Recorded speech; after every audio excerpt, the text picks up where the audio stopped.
Hello dear friends, welcome back to this YouTube channel. I hope आप सभी बहुत अच्छे होंगे और बहुत अच्छे से अपने एग्ज़ाम की प्रिपरेशंस कर रहे हैं जो अगले महीने आपके बीच आने वाले हैं। अभी तक इस चैनल पे कोर्स कोड BOTA 101 जो हिमाचल प्रदेश यूनिवर्सिटी के बॉटनी का एक कोर्स है फर्स्ट ईयर के लिए, जिसका नाम बायोडाइवर्सिटी है, उसको हम कर रहे हैं। सेक्शन ए यानी एल्गी को हमने बहुत डिटेल में लगभग कंप्लीट कर लिया है। एक दो टॉपिक्स उसमें बचते हैं, लेकिन आज हम सेक्शन बी यानी फंगी को शुरू करने जा रहे हैं। इससे पहले मैं आपको बताना चाहती हूँ कि ये टॉपिक जो है ये जनरल टॉपिक है आज का। ये सिर्फ आपको आपके एग्ज़ाम में हेल्प नहीं करेगा। अगर आप नीट की तैयारी कर रहे हैं, PGT TGT की तैयारी कर रहे हैं, या किसी ऐसे कम्पिटिटिव एग्ज़ाम या एंट्रांस की तैयारी कर रहे हैं जहाँ पे बॉटनी से रिलेटेड क्वेश्चन आएंगे, तो ज़रूर इस वीडियो को आप देखिए। और चलिए शुरू करते हैं आज का ये टॉपिक। सबसे पहले लेते हैं डेफिनेशन ऑफ फंजाई। तो फंजाई क्या है? ऐसा ग्रुप ऑफ ऑर्गेनिज्म है जिसकी फॉर्म क्या है, एक थैलस है जो सिंगल सेल या बहुत सारे सेल्स का बना है, यानी यूनिसेल्युलर भी हो सकता है, मल्टी सेल्युलर भी हो सकता है। एक डेफिनेट सेल वॉल है और न्यूक्लियस भी डेफिनेट है, लेकिन क्लोरोफिल नहीं है, और वैस्कुलर टिश्यू की डिफ्रेंशिएशन भी नहीं है। तो अगर आपको याद हो कि RH विटेकर ने 1969 में 5 किंगडम सिस्टम ऑफ क्लासिफिकेशन दिया, जिसमें से एक किंगडम उन्होंने फंजाई भी रखा था। और फंजाई में उन्होंने ऐसे ऑर्गेनिजम्स को रखा था जो यूकैरियोटिक होते हैं और हेटेरोट्रॉफिक होते हैं, यानी जिनका अपना सेल्फ मोड ऑफ न्यूट्रिशन नहीं है, वो दूसरे ऑर्गेनिज्म से अपना न्यूट्रिशन लेते हैं। ठीक है, तो वैसे ही है। यानी फंजाई कैसी होंगी? थैलस होंगी, यूनिसेल्युलर मल्टी सेल्युलर फॉर्म हो सकती है, डेफिनेट सेल वॉल होगी और न्यूक्लियस भी होगा, लेकिन क्लोरोफिल जो है वो प्रेजेंट नहीं होता है और वेस्कुलर टिश्यू भी एब्सेंट होते हैं। तो फंजाई कैसे ऑर्गेनिज्म हैं? थैलस, थैलॉइड होते हैं। वेस्कुलर टिश्यू जो है वो लैकिंग होता है। यूकैरियोटिक ऑर्गेनिज्म है, यानी ट्रू न्यूक्लियस और मेम्ब्रेन बाउंड ऑर्गेनेलीज प्रेजेंट होती हैं। हेटेरोट्रॉफिक मोड ऑफ न्यूट्रिशन है, यानी वो पैरासिटिक भी हो सकती हैं और सेप्रोट्रॉफिक भी हो सकती हैं। तो जो फंगस टर्म सबसे पहले कैस्पर बाहिन ने दी थी, और ये लैटिन वर्ड है जिसका मतलब होता है मशरूम। अब स्टडी ऑफ जो फंजी है उसको हम फंगोलॉजी नहीं बोलते हैं, उसको बोलते हैं हम माइकोलॉजी। तो माइको जो वर्ड है ये एक ग्रीक वर्ड है माइकिस, जिसका मतलब होता है mushroom. So mycology is the study of fungi. Study of algae को क्या कहा जाता है, आप ज़रूर कमेंट बॉक्स पे कमेंट करके बताइए मुझे। और अगर आपने वो वीडियो नहीं दी है तो एल्गी के जनरल कैरेक्टर्स की वीडियो भी लिंक में डाल दी गई है, आप उसको चेक कर सकते हैं।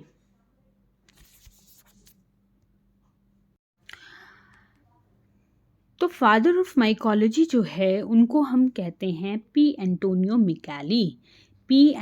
मिकाली। और फादर ऑफ मॉडर्न माइकोलॉजी और प्लांट पैथोलॉजी अगर आता है आपको, तो बिना किसी हिचकिचाहट के एंटोन डी बेरी पर टिक मार देना। फादर ऑफ माइकोलॉजी है P. एंटोनियो मिकाली और father of modern mycology and plant pathology है एंटोन डी बेरी। बहुत इंपॉर्टेंट क्वेश्चन है।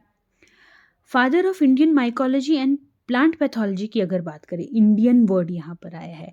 इंडियन माइकोलॉजी और प्लांट पैथोलॉजी की बात करेंगे तो EJ बटलर, आंखें बंद करके टिक मार लेना, father of Indian mycology and plant pathology.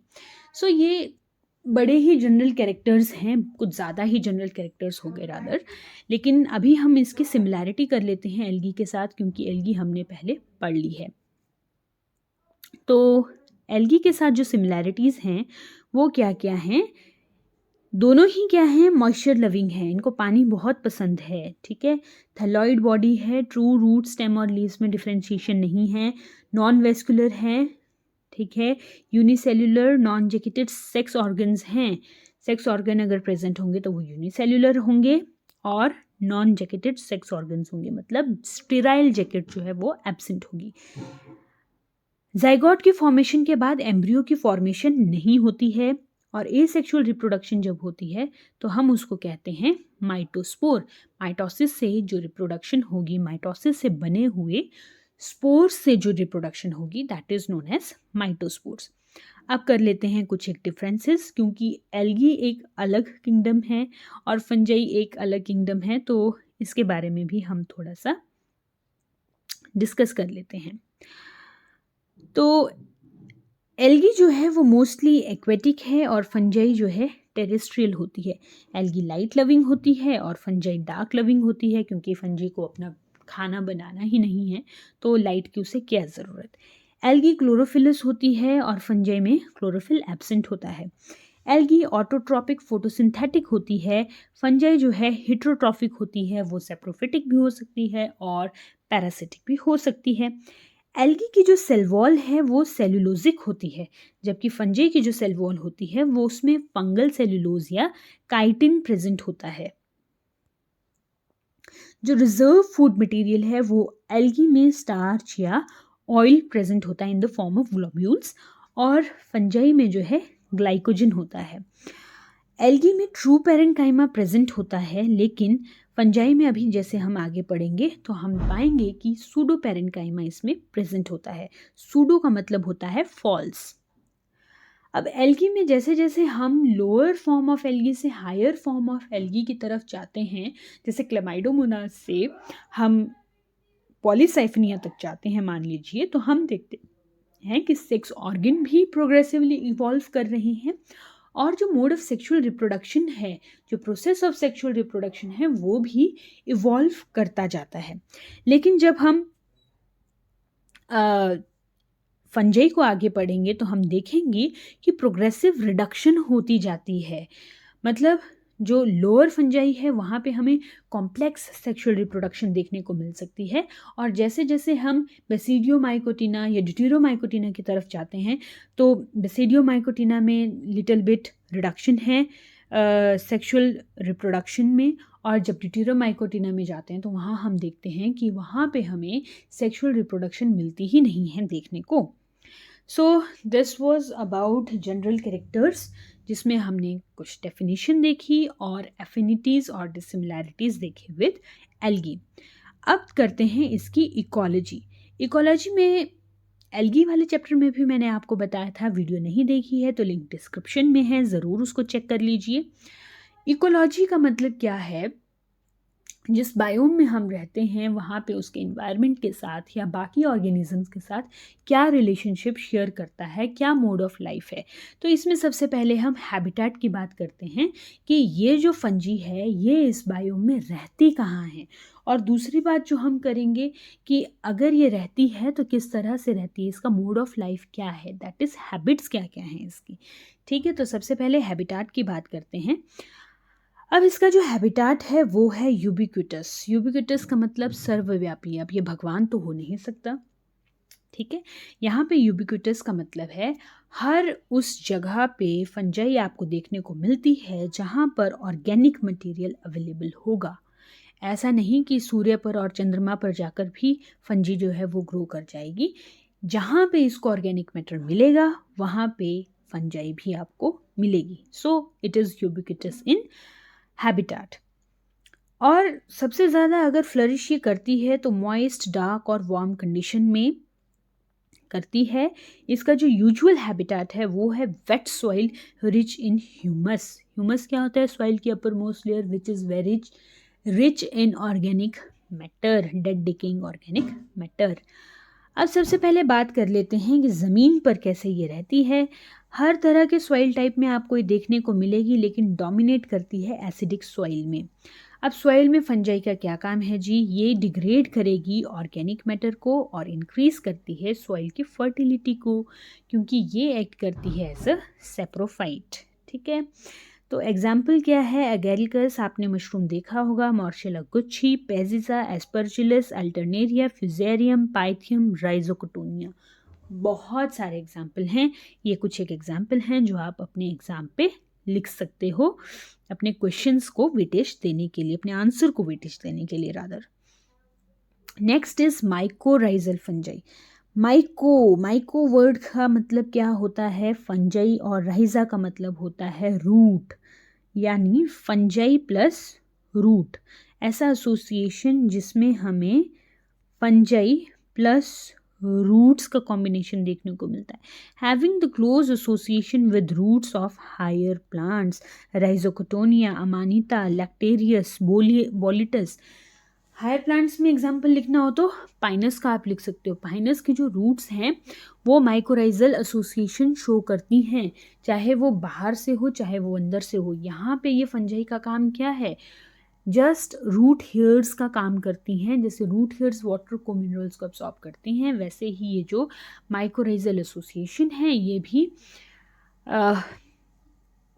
Plants को वाटर एब्जॉर्प्शन में हेल्प करती हैं। Next is coprophilous fungi. Copro का मतलब होता है डंग, वो भी किसका? हार्बिवोर्स का। तो डंग लविंग फंजाई जो है वो हार्बिवोर्स के डंग पे, गोबर पे ग्रो करती है। इसके एग्जाम्पल हैं कैप्रोबिया, एस्कोबोलस और पेजिजा। नेक्स्ट है एक्वेटिक फंजाई जो पानी में होती है। अब पानी में भी वो या तो पैरासाइट की तरह रह सकती है, या तो सेप्रोफाइट की तरह रह सकती है, या तो जिंदा से खून चूसेगी, खून तो नहीं मतलब न्यूट्रिशन चूसेगी, या फिर saprophyte dead decaying organic matter पे अपना ऑर्गेनिक फूड लेगी। तो फ्रेश वाटर की जो फंजाई है जैसे सेप्रोलेग्निया है, एलोमाइसिस है, एक्लिया है। ये जो सेप्रोलेग्निया है अगर फ्रेश वाटर में कहाँ पे मिलेगा आपको ये? तो जो डेड और डिकेइंग इंसेक्ट्स होते हैं उनके बॉडी के ऊपर सेप्रोलेग्निया हमें देखने को मिलता है। और अगर मरीन फंजाई की अगर हम बात करें तो डिजिटेटिस्पोरा मरीना एंड निया विब्रिसा जो है कुछ एग्जाम्पल्स हैं।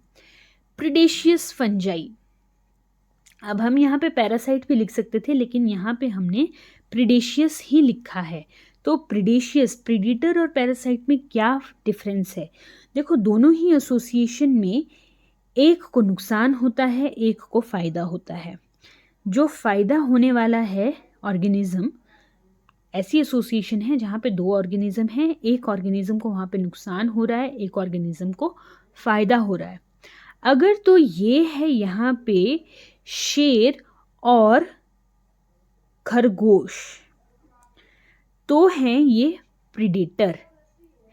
शेर बड़ा होता है, खरगोश छोटा होता है। शेर प्रीडेटर है, खरगोश प्रे है। ठीक है, तो प्रीडेशियस फंजाई में शेर खरगोश को मार के खा जाता है। लेकिन जब हम बात कर रहे हैं पैरासाइट की, तो पैरासाइट कैसा हुआ? पैरासाइट में आप ले लीजिए मच्छर को और ले लीजिए आप आदमी को।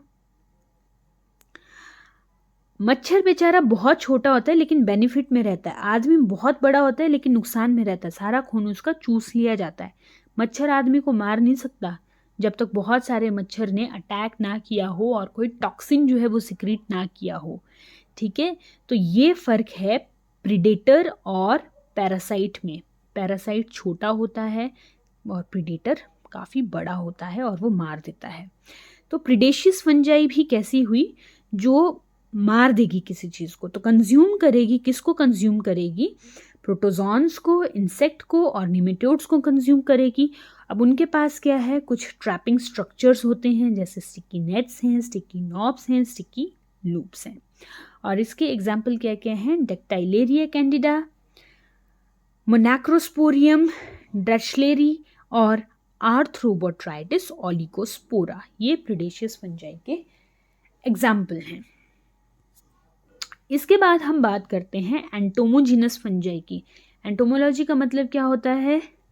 एंटोमोलॉजी का मतलब होता है स्टडी ऑफ इंसेक्ट्स। तो यहाँ पे एंटोमोजीनस इंसेक्ट से मतलब लग रहा है, जीनस मतलब जहाँ पे ग्रो कर रही है कोई चीज़। ऑफ कोर्स ऐसी फंजाई जो इंसेक्ट्स की बॉडी के ऊपर ग्रो करती है। तो एग्जाम्पल अंडरलाइन ज़रूर करें इसको। एंटोमोफ्थोरा मस्की हाउस फ्लाई को बोलते हैं, और सिलोमोमाइसिस जो है मॉस्किटो लार्वा के ऊपर। अंडरलाइन कर लीजिएगा, साइंटिफिक नेम है। नाउ सेल्यूलोज डिकम्पोजिंग फंजाई, ऐसी फंजाई जो सेल्यूलोज अबंडेंट सबस्ट्रेटम पर ग्रो करेगी। ठीक है, जैसे पेपर है आपका, कॉटन है, तो पेपर और कॉटन जब ख़राब हो जाते हैं तो उसमें मोस्टली हमें जो फंजाई देखने को मिलती है वो होती है किटोमियम ग्लोबोसम और स्टैकीबोट्राइस एट्रा। लिग्निकोलस फंजाई जो वुड के ऊपर या वुड के मटेरियल के ऊपर लगती है फंजाई। बहुत सारी फंजाई आपने देखी होगी, कितनी लकड़ियों के ऊपर छतरियाँ उग जाती हैं, ठीक है, तो वो सारी कैसी होती हैं, लिग्निकोलस फंजाई। और इसका एग्जाम्पल है पॉलीस्टिक्टस सैंग्विनियस और पॉलीपोरस। मोस्टली पॉलीपोरस आपने जंगलों में देखा ही होगा। और इनका काम क्या होता है, लिग्निन को डिकम्पोज करना। Next is keratinophilic fungi. Keratin loving fungi जो हमारे नाखूनों पर, हेयर्स पर, नेल्स पर और बर्ड्स के फेदर्स के ऊपर जाके अटैच कर जाती हैं और वहाँ पे ग्रो करती हैं। तो वो क्या करती हैं, स्किन और हेयर की डिजीज़ करती हैं। एग्जाम्पल है कैराटिनोमाइसिस, ट्राइकोफाइटॉन। ट्राइको का मतलब हेयर होता है, माइक्रोस्पोरियम भी इसका एक एग्जाम्पल है। अब बात करते हैं हैबिट ऑफ फंजाई की, यानी मोड ऑफ लाइफ की। अब हमें पता है कि फंजाई क्या है, उसमें क्लोरोफिल नहीं होता है, बहुत बार बोल लिया। हेट्रोट्रॉपिक मोड ऑफ न्यूट्रिशन होता है, सेप्रोफाइट या पैरासाइट वो हो सकता है। अब कुछ एक फॉर्म जो हैं वो सिम्बायोटिक एसोसिएशन भी शो करती हैं एल्गी के साथ, लाइकन्स में, और रूट ऑफ हायर प्लांट्स के साथ माइकोराइजा में। तो यही इसके हैबिट्स हैं। हम सबसे पहले यहाँ पे सेप्रोफाइट्स की बात कर लेते हैं। सेप्रोस का मतलब क्या होता है, रॉटन, ठीक है।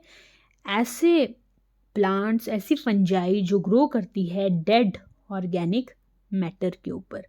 तो ये भी अब दो तरह से हम इसको डिवाइड कर सकते हैं। एक तो ऑब्लिगेट सेप्रोफाइट है, कट्टर सेप्रोफाइट है, जिसको मतलब सेप्रोफिटिक कंडीशन मिली तो वेल एंड गुड, वो पैरासिटिक कंडीशन में नहीं आएगी, ठीक है। जो लिविंग ऑर्गेनिज्म के ऊपर ग्रो नहीं करेगी तो नहीं करेगी, उसको डेड ऑर्गेनिज्म ही चाहिए, खुद मर जाएगी पर दूसरों को नहीं मारेगी या दूसरों को नुकसान नहीं पहुंचाएगी, तो इट इज ट्रू सेप्रोफाइट, जैसे पैजिजा, मॉर्किला एंड अगेरिकस। अब फैकल्टेटिव पैरासाइट क्या है, देखो है तो सेप्रोफिटिक फंजाई, लेकिन अगर उसको डेड मटेरियल नहीं मिला ग्रो करने के लिए तो वो क्या करेगी, पैरासाइट बन जाएगी लिविंग ऑर्गेनिज्म के ऊपर, ठीक है। ये कट्टर नहीं है, ये थोड़ी लचीली है। तो एग्जाम्पल क्या है, पाइथियम और फिज़ेरियम। प्लांट्स की बहुत सारी डिजीज़ ये दोनों करती हैं। दूसरा है पैरासिटिक कंडीशन, ठीक है। पैरासाइट्स में अब क्या होता है, पैरासाइट में फंजी जो है वो ग्रो करती है लिविंग ऑर्गेनिज्म में और अपने न्यूट्रिशन का जो most of the essential part है वो कहाँ से लेती है, उस लिविंग ऑर्गेनिज्म से, होस्ट से लेती है। तो ये भी फर्दर दो तरीके में कैटेगराइज हम इसको कर सकते हैं। एक तो जो कट्टर पैरासाइट है जो आर्टिफिशियल मीडियम में ग्रो ही नहीं करेगी, मतलब उसको चाहिए तो लिविंग ऑर्गेनिज्म ही चाहिए, उसका होस्ट ही चाहिए, नहीं तो खुद मर जाएगी, वरना वो ग्रो नहीं करेगी। तो ये जो ऑब्लिगेट पैरासाइट होते हैं ये भी फर्दर 3 टाइप के होते हैं। एक तो होता है बायोट्रॉफ, जियो और जीने दो, खून ज़रूर चूसो लेकिन जीने दो, ठीक है। तो इसके एग्जाम्पल क्या क्या हैं, जैसे अल्ब्यूगो है, पक्सीनिया है, एरिसाइफे है। अल्ब्यूगो जो है पक्सीनिया और एरिसाइफे ये तीनों ही प्लांट डिजीज़ करते हैं, ठीक है। ये क्या करते हैं कि सेम होस्ट से, उसी होस्ट से खाना लेंगे जिसके ऊपर ये लाइफ साइकिल को कंप्लीट करते हैं, ठीक है जी। एल्ब्यूगो वाइट रस्ट, पक्सीनिया जो है ये ब्लैक स्टेम रस्ट करती है, ये क्रूसीफर्स में होता है, ये वीट में होता है, और एरिसाइफे जो है ये पाउडरी मिल्ड्यू नाम की डिजीज़ कॉज करती है। हेमीबायोट्रॉप्स मतलब ठीक है हम होस्ट पे जिंदा रहेंगे, उसको जिंदा छोड़ेंगे, लेकिन अगर वो मर भी गया तो भी क्या, उस मरे हुए के ऊपर भी हम अपना हक जताएंगे, ठीक है। Attack living tissue of the host but continue life cycle on it even after host की डेथ अगर हो जाए, जैसे लीफ स्पॉट फंजाई इसके एग्जाम्पल हैं। थर्ड है पर्थोट्रॉप्स अब ऐसे पैरासाइट होते हैं जो मारेंगे फिर हक जमाएंगे। ठीक है, तो पहले किल करते हैं होस्ट टिश्यू को और उस होस्ट से फिर क्या करते हैं, न्यूट्रिशन लेते हैं सैप्रोफिटिकली। तो इसका एग्जाम्पल है स्क्लेरोशियम रोल्फसी। ये है रोल्फसी, रोल्फसी, ROLFSII, रोल्फसी, स्क्लेरोशियम रोल्फसी। ये है आपका पर्थोट्रॉप्स। अब फैकल्टेटिव सेप्रोफाइट की बात करते हैं। मतलब है तो पैरासाइट, पर अगर इसको लिविंग होस्ट नहीं मिला तो जिंदा तो रहना है, डेड डिकेइंग ऑर्गेनिक मैटर पर ही जी लेंगे। ठीक है, तो fungi which is otherwise parasite, but अगर in the absence of host it grows saprophytically. Phytophthora infestans, Ireland का बहुत बड़ा फेमाइन आया था, आलू सारे खा गया था ये फंगई। ठीक है, Phytophthora infestans, great famine of Ireland, और इसको हम बोलते हैं late blight of potato causing organism. Taphrina deformans, Taphrina जो है ये पीच लीफ कर्ल करता है, डिफॉर्म कर देता है लीफ को। ठीक है, तो अब ये जो पैरासाइट्स होते हैं ये हमें दो तरह के होते हैं, दो तरह के देखने को मिलते हैं बेसिकली। वन इज एक्टोपैरासाइट जो होस्ट के बाहर ग्रो करते हैं, जैसे वाइन मोल्ड्स होती हैं, ये होस्ट के बाहर ग्रो करती हैं। Second is endoparasite. एंडोपैरासाइट मतलब जो होस्ट के अंदर जाके, टिश्यूज के अंदर जाके ग्रो करेंगे, जैसे पाइथियम डिबेरियनम, ठीक है, और Ustilago etcetera. Pythium debaryanum root rot cause करती हैं, वाइन्स की करती हैं। ठीक है, यूस्टेलागो जो है ये कवर्ड स्मट कॉज करती हैं। तो दिस वॉज ऑल अबाउट, थोड़ा सा इंट्रोडक्शन था ये आज का। एग्ज़ाम में आता है तो आप इतना भी लिखोगे, it is more than enough. बाकी कम्पिटिटिव पॉइंट ऑफ व्यू से बहुत कुछ जो है वो मैंने इसमें आपको बताया है। आप ज़रूर इस वीडियो को सुने और अपने दोस्तों के साथ भी शेयर करें। तब तक के लिए अपना रखिए ख्याल और थैंक यू वेरी मच।